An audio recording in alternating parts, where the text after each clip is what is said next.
मैं आपको शक्ति का दूसरा सिद्धांत बताता हूं।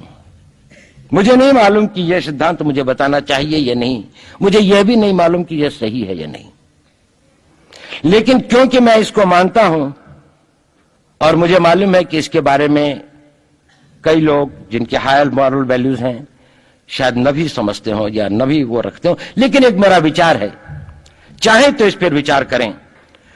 सब नहीं तो कुछ न कुछ लोगों को शायद इस विचार से कुछ सोचने की और कुछ करने की प्रेरणा मिलेगी। इतिहास दुनिया की सबसे बड़ी अदालत है, इससे बड़ी अदालत कोई नहीं है।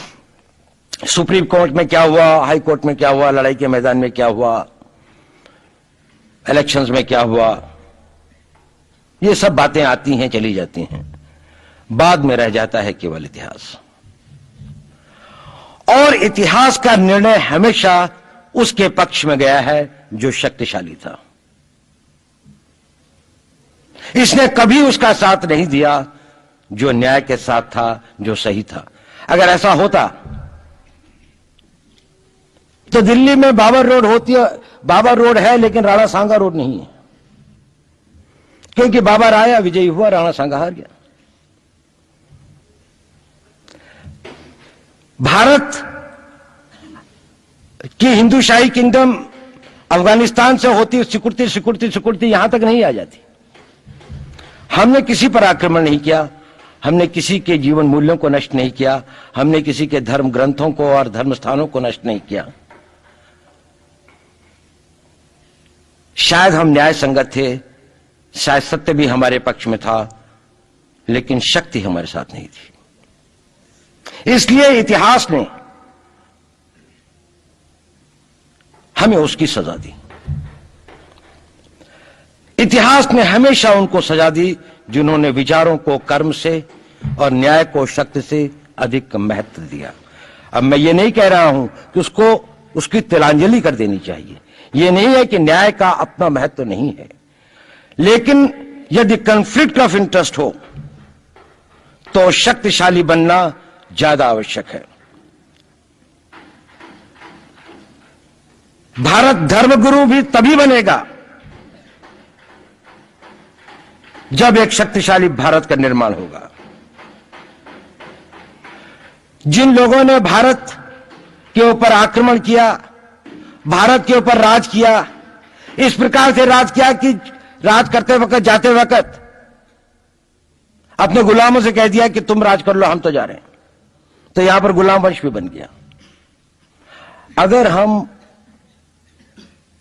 लड़ाई के वॉरफेयर के उसूलों से देखें कि किसी भी राष्ट्र की जो कॉम्प्रिहेंसिव स्टेट पावर होती है, किन चीजों से वो लड़ाई लड़ता है, किसको हम कहते हैं कि ये शक्तिशाली है, दूसरा शक्तिशाली नहीं है, क्या वो अवयव होते हैं उसके, क्या घटक होते हैं उसके। तो भारत के पास जनशक्ति, धन शक्ति, ज्ञान की शक्ति, टेक्नोलॉजी की शक्ति, और जिन लोगों ने आक्रमण किया उनकी शक्ति को अगर हम ये देखें तो शायद 1 और 1000 का अनुपात भी नहीं होता। लेकिन उसके बाद भी हम वो नहीं कर पाए। और ये प्रश्न भी किसी ने पूछा, उस पर मैं आऊंगा बाद में। निवेदिता जी ने उसका बहुत अधिक उत्तर दिया, बहुत अच्छा उत्तर दिया था कि क्या कारण है, किसके कारण भी हम लोग इस लड़ाई में इतिहास ने हमारा साथ या हमारे पक्ष में न्याय नहीं दिया। क्या कारण है कि कश्मीर में हम लड़ रहे हैं, जिन्होंने हमारे ऊपर आक्रमण हो रहा है, हमारे ऊपर बाहर से लोग आकर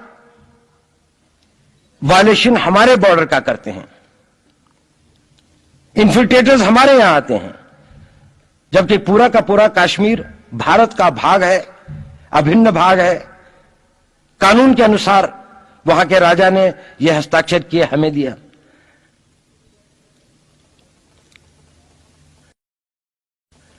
क्या कारण है कि करोड़ों की संख्या में बांग्लादेश से लोग भारत में आते हैं, हम बाड़ लगाते हैं, वो लोग वहां से मना करते हैं कि आप हमारे आदमियों को आने दीजिए, और हम कुछ नहीं कर पाते।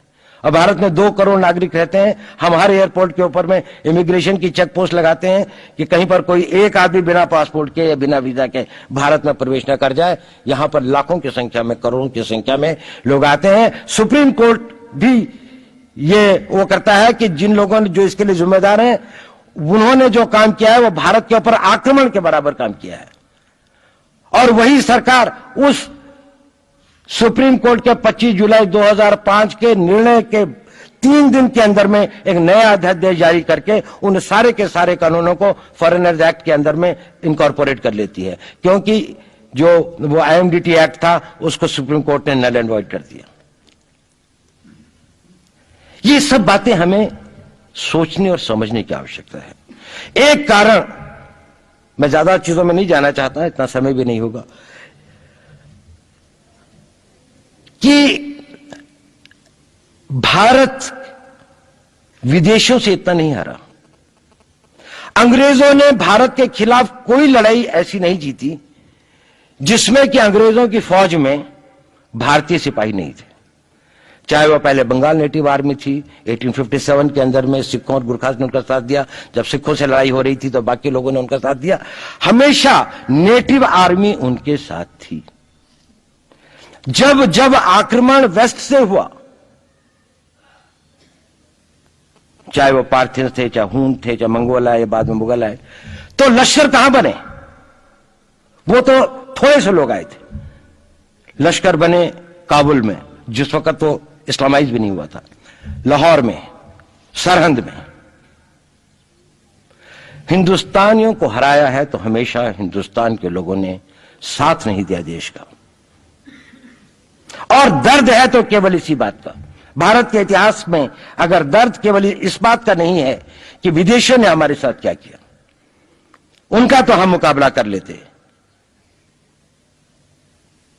दुख इस बात का था कि हमारे सभी लोगों ने साथ नहीं निभाया और साथ नहीं दिया। और इसकी फीलिंग आज भी मुझे इस देश में होती है।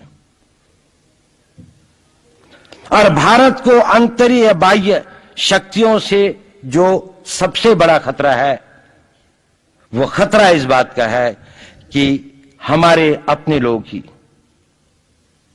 कहीं राष्ट्र की सुरक्षा, राष्ट्र की अस्मिता, राष्ट्र के गौरव का सौदा न कर बैठे, अपने आज के सुख के लिए अपने भविष्य को अंधकारमय न कर दें।